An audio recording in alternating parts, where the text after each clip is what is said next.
러시아의 대표적인 반푸틴 야권 운동가죠. 알렉세이 나발리의 이야기를 해보려고 합니다. 나발리는 지난달 20일 시베리아 톰스크에서 모스크바로 이동하는 비행기에서 갑자기 의식을 잃고 쓰러졌습니다. 나발리 측근들은 그가 비행기에 오르기 전 공항 카페에서 차를 마신 것 이외에는 먹은 게 없다며 누군가 차에 독극물을 타서 그를 독살하려 했다고 주장했습니다. 나발리가 쓰러지면서 비행기는 시베리아 옴스크에 비상 착륙했고 옴스크 병원에서 나발리는 긴급 치료를 받았습니다. 독일 측은 그가 러시아에서 제대로 된 치료를 받지 못할 것을 우려해 독일로 그를 이송했습니다. 지난 24일 독일 의료진은 나발리에게서 독극물 중독 징후를 보였다고 밝혔습니다. 러시아 측은 즉각 반발했는데요. 당시 나발리를 치료하던 러시아 병원의 의료진들은 나발리의 소변과 혈액 검사에서 독극물이 검출되지 않았다며 검사 결과 독극물 중독 증세가 아닌 것으로 결론 내렸다고 밝혔습니다. 제가 찾아보니까 이 나발리가 독극물 테러를 당한 게 이번이 처음이 아니던데요, 선배. 이미 3년 전에도 어떤 사람이 화학 염료, 염색할 때 쓰는 약품을 뿌렸는데요. 이 사람이 그 푸틴 대통령 지지자라고 이제 뒤에 밝혀져서 관련이 있는 게 아니냐 이런 의심도 샀고요. 지난해에는 그 잠깐 체포돼서 구치소에 있었는데 거기서도 어떤 독극물 테러를 당해서 잠깐 또 그 나쁜 상태에 빠지기도 하는 등 지금까지 여러 차례에 걸쳐서 이런 독극물 테러를 당한 것으로 그렇게 알려지고 있습니다. 나발리가 얼만큼 푸틴에게 위협적인 존재고 그런 운동을 해왔길래 이런 여러 차례 테러를 당한 걸까요? 푸틴 대통령은 2000년에 대통령 권한 대행이 되고 그리고 이제 대통령에 이제 처음으로 선출된 이래로 지금까지 20년간 계속 집권을 해왔습니다. 그런데 지난 6월에는 또다시 거의 종신에 가깝게 집권할 수 있도록 여러 가지 이제 제한을 없애는 그런 이제 개헌 조치를 했습니다. 러시아에서 여러 사람들이 이제 비난과 비판하는 그리고 항의하는 시위를 벌였는데 나발리가 그 중심에 있는 것으로 그렇게 이제 지적이 되어 왔습니다. 이 반푸틴 인사들의 독극물 테러가 이번 나발리가 처음 있는 사례는 아닙니다. 2018년 3월에는 영국에 있는 러시아 이중 스파이죠. 세르게이 스크리팔이 러시아 군이 개발한 화학무기 노비촉에 노출돼 목숨을 잃을 뻔한 사고를 겪기도 했습니다. 러시아 해외 정보기관의 정예 요원이었던 알렉산드르 리트비넨코는 지난 2006년 영국의 호텔에서 청산가리보다 25배 강한 방사선 독극물에 살해당했습니다. 영국 당국이 10년간 조사를 한 결과 배후에 FSB가 있다고 지목을 했고요. 푸틴의 승인 아래 이렇게 독살이 일어났을 가능성이 있다고 결론 내렸습니다. 그뿐만 아닙니다. 러시아로서는 이제 체첸 전쟁이 굉장히 그 인권 문제하고 겹쳐서 어떤 아킬레스건인데요. 2004년에 이걸 계속적으로 취재를 하던 그 조사 전문 기자인 안나 플리트콥스카야라는 사람이 있습니다. 이 사람이 독극물 테러를 당했는데 비행기에서 이번하고 거의 똑같습니다.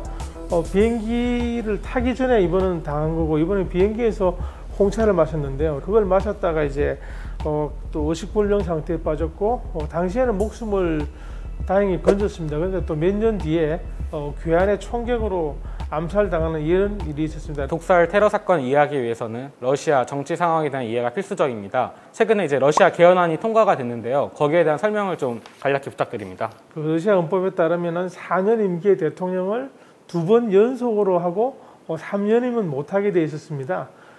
그러니까 꼼수를 썼는데요. 이제 2008년까지 2차례에 걸쳐 대통령을 한 다음에 총리했던 드미트리 메드베데프에게 자리를 넘기고 자기는 이제 다시 총리로 4년간 있었습니다. 그 뒤에 3년이면 아니니까 다시 대통령에 나왔는데 그 사이 헌법을 고쳐서 대통령 임기를 6년으로 했습니다.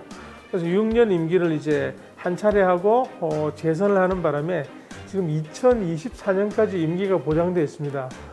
그런데 2024년 이후로는 다시 또 나올 수가 없고 지난번처럼 이제 총리를 맡고 측근에게 대통령을 넘기고 하는 꼼수를 써야 되는데 이번에 개헌을 해서 지금까지 2차례 나왔던 것은 무효로 한다. 내가 재임을 했던 것은 무효로 하고 다시 또 이제 출마해서 시작할 수 있도록 한다는 굉장히 좀 독특하고 이상하고 이해할 수 없는 그런 개헌을 했습니다. 국민투표는 잘 통과가 됐습니다만 반대하는 사람들이 푸틴에 반대할 수 있는 그런 이제 명분이 더 커지는 그런 상황을 맞고 있는 거죠.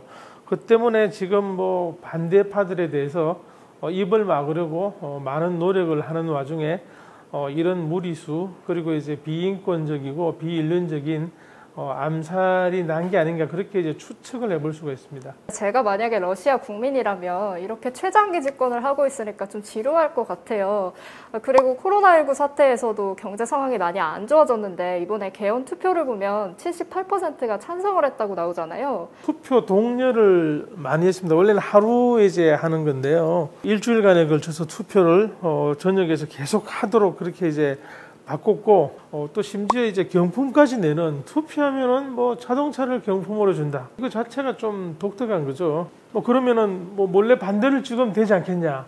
그런데 이제 분위기가 그게 아니죠. 그 광활한 러시아에서 어디까지 비밀 투표가 유지되는지 거기에 대해서는 지금 함부로 얘기를 할 수가 없는 상황입니다. 또 하나가 러시아에서 푸틴에 대응할 수 있는 강력한 그 상대방 혹은 이제 야권 지도자가 없습니다.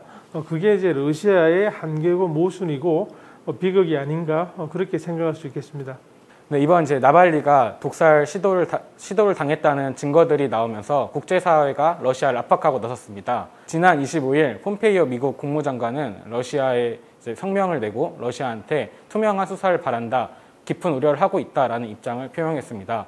유럽연합 국가들도 굉장히 부정적이죠. 프랑스 외무부도 진상을 반드시 규명해야 한다. 러시아 당국이 나서야 한다. 이런 이제 성명을 발표했고요.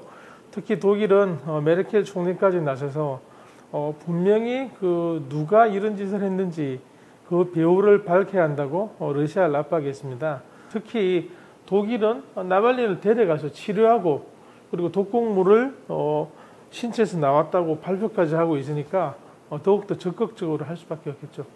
나발리 사건 이후에 이제 푸틴도 차를 마셔라 이렇게 구호를 외치면서 시위대가 시위를 하기도 하더라고요. 그만큼 러시아 내에서 이번 사건에 대해서 굉장히 배후에 그 푸틴이 있는 게 아니냐 이런 의혹들도 계속해서 제기되고 있는 것 같은데요. 그런 의혹을 굉장히 많이 제기하고 있죠. 그런데 중요한 거는 러시아 당국은 지금까지 밝혀진 게 하나도 없다. 그만큼 이제 그 일을 공작 차원에서 깔끔하게 처리했다는 자신감일 수도 있고 그럼에도 불구하고 합리적 의심을 하는 측에서는 당연히 최고 권력층에서 껄끄러운 사람을 제거하기 위해서 이런 일을 했다. 그렇게 보는 거죠.